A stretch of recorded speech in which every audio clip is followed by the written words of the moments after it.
Hello everyone, good morning to all of you and welcome to my channel Logic Pathshala. So आज के इस video में हम करने वाले हैं 20 जून 2020 की इम्पॉर्टेंट करंट अफेयर्स के क्वेश्चन।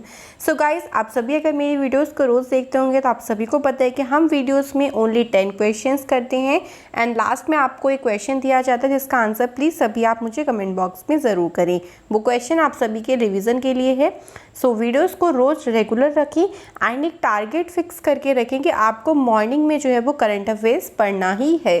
बिकॉज अगर आपने ये टारगेट फिक्स कर लिया सो आपके एग्ज़ाम में बहुत ज़्यादा हेल्प करने वाला है, आपके जितने भी आने वाले एग्जाम्स होंगे। So guys, be prepare for upcoming exam and आपको वीडियो पसंद आए तो प्लीज़ आप इसे लाइक शेयर सब्सक्राइब करना बिल्कुल ना भूलें। वीडियो का PDF फाइल का लिंक आपको डिस्क्रिप्शन बॉक्स में मिल जाएगा, so check the description box. And अगर आपको हमारे चैनल की और वीडियोस देखनी है और करंट अफेयर्स के क्वेश्चंस देखने हैं तो आप हमारे चैनल की प्लेलिस्ट को ओपन करें, वहाँ पे आपको अलग अलग सब्जेक्ट्स की वीडियोस प्रोवाइड की गई है, वो आप देख सकते हैं। सो गाइस, स्टार्ट करते हैं फिर से एक स्माइल के साथ आज की वीडियो।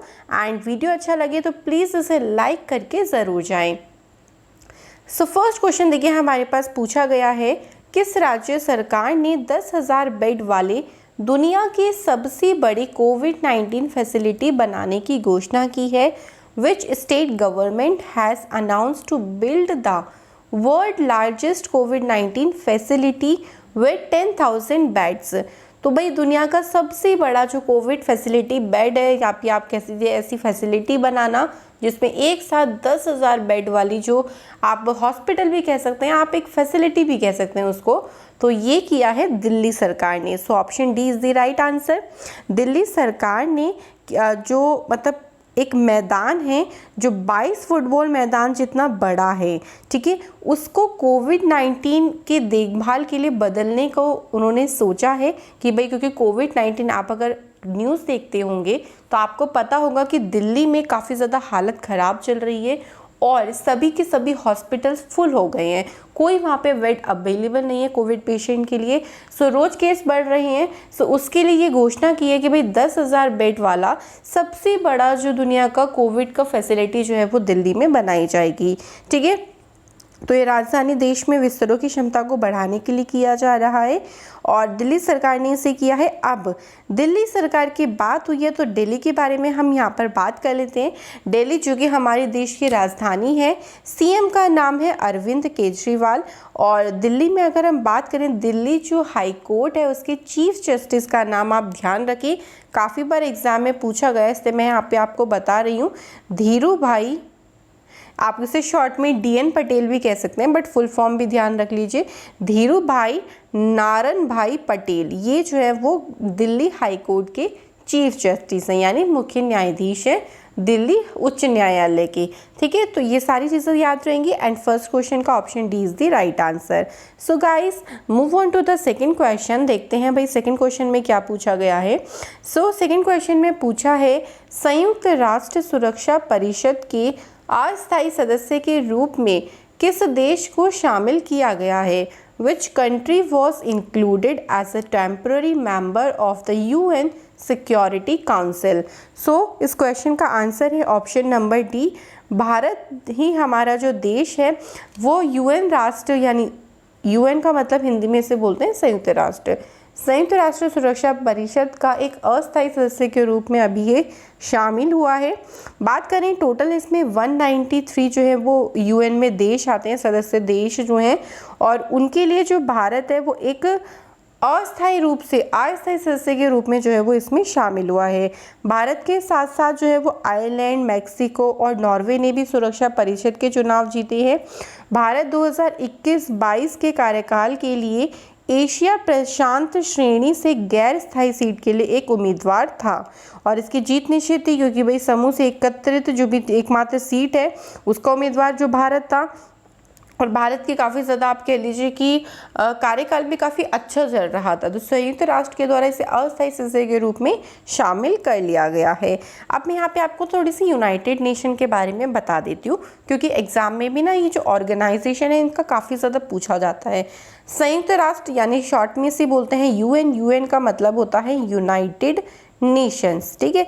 यूनाइटेड नेशन एक देखिए ऑर्गेनाइजेशन है। यूनाइटेड नेशन ये क्या काम करती है, ये इंटरनेशनल पीस सिक्योरिटी को मेंटेन रखती है, यानी हिंदी में बोले तो अंतर्राष्ट्रीय शांति और सुरक्षा को मेंटेन रखती है और पूरे विश्व भर में एक फ्रेंडली रिलेशन को डेवलप करने का काम करती है यूएन।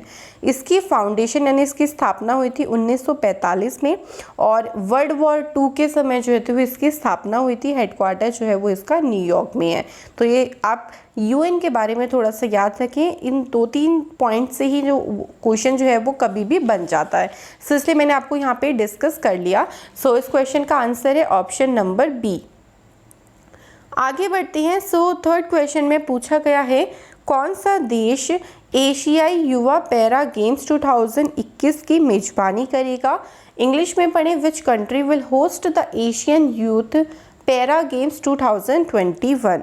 सो इस क्वेश्चन का आंसर है ऑप्शन नंबर फर्स्ट, बहरीन जो है देश है जो 2021 में एशियाई युवा पैरा गेम्स की क्या करेगा, मेजबानी करेगा। So option A is the right answer.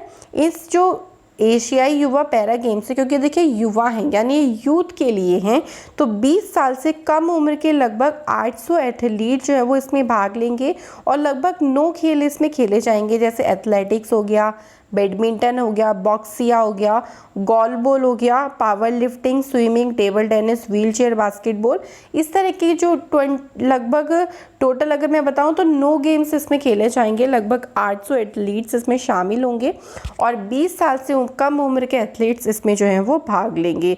इस कार्यक्रम का जो आयोजन है वो बहरीन में किया जा रहा है। तो अब बहरीन की बात हुई है तो फिर इसके बारे में थोड़ा सा जान लेते हैं। देखिए, बहरीन की जो कैपिटल है उसका नाम है मनामा। बहरीन में करेंसी चलती है Bahrain dinar.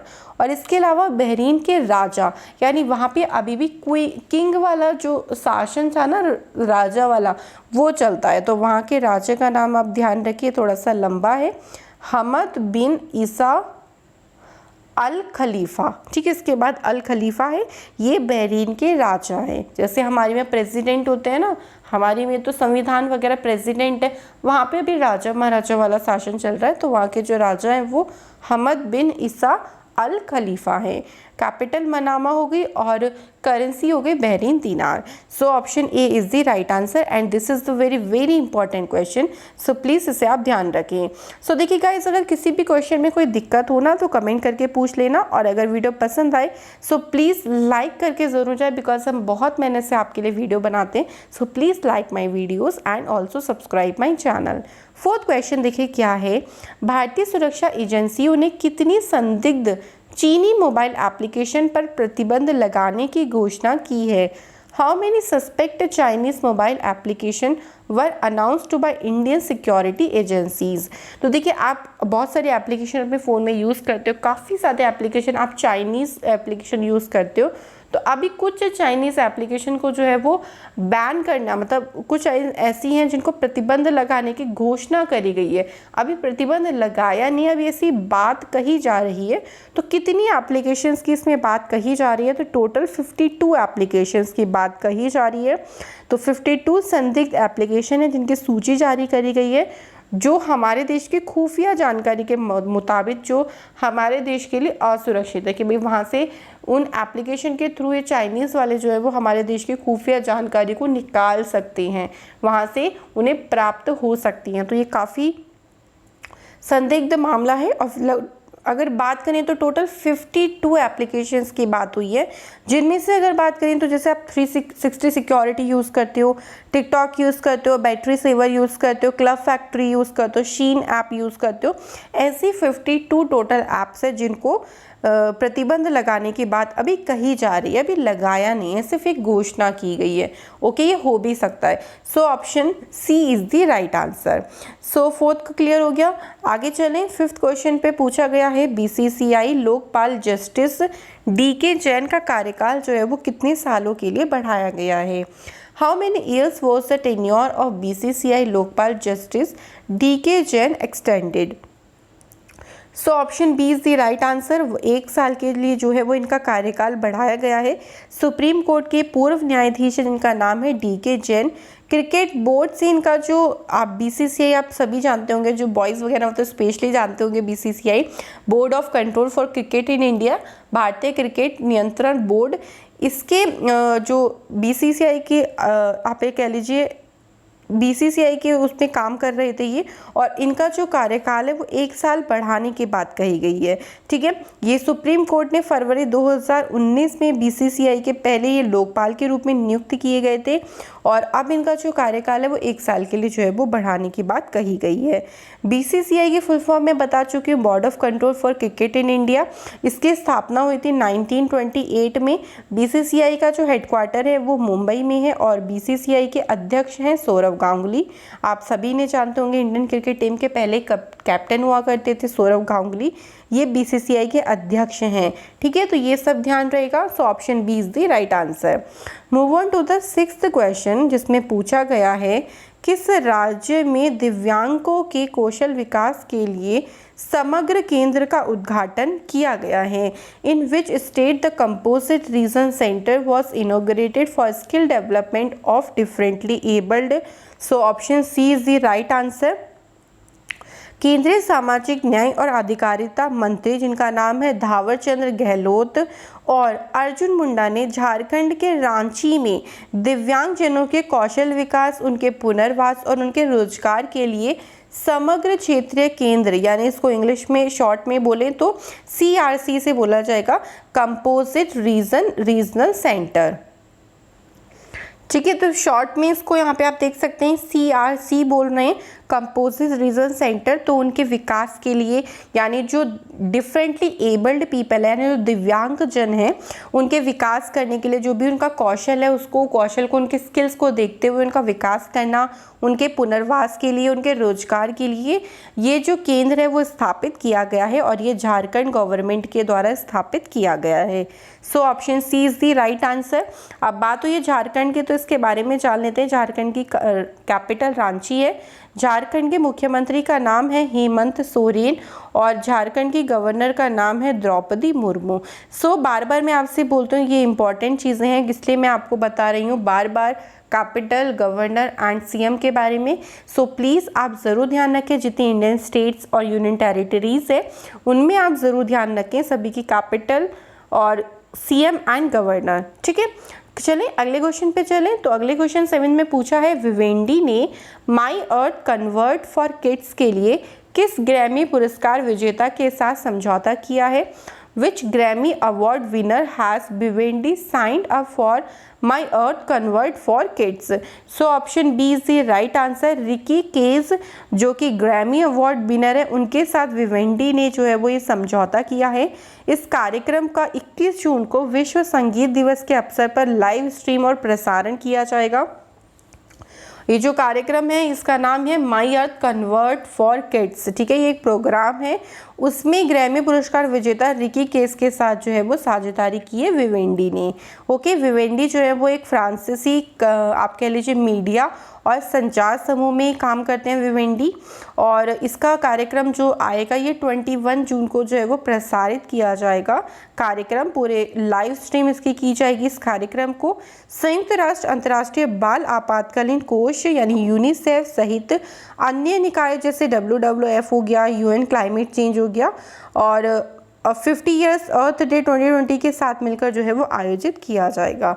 So option B is the right answer. अगले क्वेश्चन पे चलते हैं। तो 8th क्वेश्चन में हमारे पास पूछा गया है, सो इम्पॉर्टेंट क्वेश्चन है। देखिए 8 क्वेश्चन भी काफ़ी ज़्यादा, आप ध्यान से क्वेश्चन को ज़रूर पढ़ें कि क्वेश्चन में पूछा क्या जा रहा है। ठीक है, तो देखिए क्वेश्चन में हमसे पूछा जा रहा है कि जून 2020 में असम के राज्य सरकार द्वारा खेल रत्न के लिए किसे नामित किया गया है। ठीक है, खेल रत्न दिया नहीं गया है, खेल रत्न के लिए उन्हें सिर्फ नामित किया गया है। सो अगर बात करें इंग्लिश में, who has been nominated for Khel Ratna by the state government of Assam. So option इसका है बी, हिमा दास को नॉमिनेट किया गया है असम की तरफ से खेल रत्न के लिए। दोनों चीज़ों में अंतर समझना, एक होता है नॉमिनेट करना, एक होता है उससे वो प्राइज़ मिल गया। जैसे आपने अवार्ड फंक्शंस वगैरह देखे होंगे, सो मूवीज़ के लिए नॉमिनेशन होता है बहुत सारे हीरोज़ वगैरह का, उनमें से फिर बाद में एक को मिलता है। तो ऐसे ही असम की तरफ से हिमा दास को नॉमिनेट किया गया है खेल रत्न के लिए, ठीक है। और वो खेल रत्न 2020 के लिए सबसे कम उम्र की नॉमिनेशन है, मतलब इनसे कम उम्र का और कोई नहीं है। अगर आपने हिमा दास के बारे में जाना होगा तो ये एथलीट हैं, ये इन्होंने गोल्ड मेडल जीता है भारत के लिए, और देश के सर्वोच्च सम्मान के लिए जो उनका मुकाबला होगा, यानी इनके अलावा और भी इस खेल रत्न के लिए नॉमिनेट किए गए हैं, जैसे नीरज चोपड़ा, विनेश फोगट, मनिका बन्ना, रानी रामपाल, रोहित शर्मा, इन सभी को नॉमिनेट किया गया है। वो बाद में घोषणा की जाएगी कि भाई खेल रत्न अवार्ड किसे मिलेगा, ठीक है। तो असम की तरफ से हिमा दास को नॉमिनेट किया गया है, तो असम की बात हुई है। सो मैं यहाँ पे आपको असम का क्लियर कर देती हूँ। असम की जो राजधानी है वो दिसपुर है। असम की सीएम का नाम है सर्बानंद सोनोवाल, और असम के गवर्नर का नाम है जगदीश मुखी।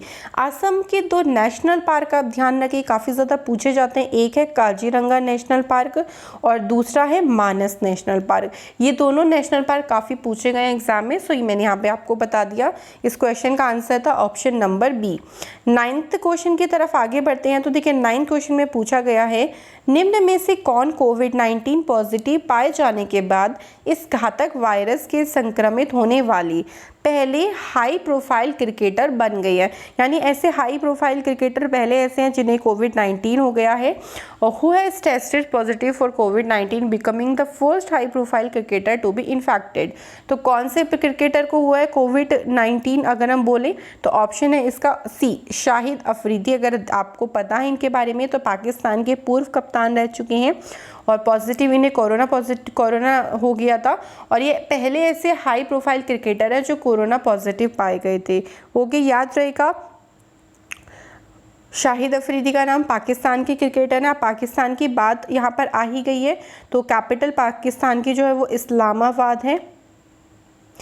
पाकिस्तान में करेंसी चलती है पाकिस्तानी रुपया। पाकिस्तान के प्राइम मिनिस्टर का नाम है इमरान खान, और पाकिस्तान के जो प्रेसिडेंट हैं उनका नाम है आरिफ अलवी। साथ ही साथ सभी चीज़ों को नोट करते रहें, अगर आपको प्रॉब्लम है तो आप इन सभी चीज़ों को नोट डाउन करते रहें। सो 9th क्वेश्चन का option C is the right answer. Move on to the हमारा आज का लास्ट क्वेश्चन देखिए क्या है। एशियाई विकास बैंक के अनुसार भारत की अर्थव्यवस्था चालू वित्त वर्ष 2020-21 के लिए कितने प्रतिशत तक सिकुड़ गई है। तो पूछा गया एज पर the ADB India's economy may contract by how much % in the current fiscal year 2020-21, ठीक है। तो ADB यानी एशियाई डेवलपमेंट बैंक के अनुसार हमारी जो अर्थव्यवस्था वो कितने प्रतिशत सिकुड़ना, मतलब कितने प्रतिशत कम हो गई है। सो आंसर है इसका 4%, ठीक है। 4% तक सिकुड़ सकती है यानी कम हो सकती है, क्योंकि आप सभी जानते हैं कि 2020 में कोरोना महामारी के कारण अर्थव्यवस्था काफ़ी डाउन हो गई है।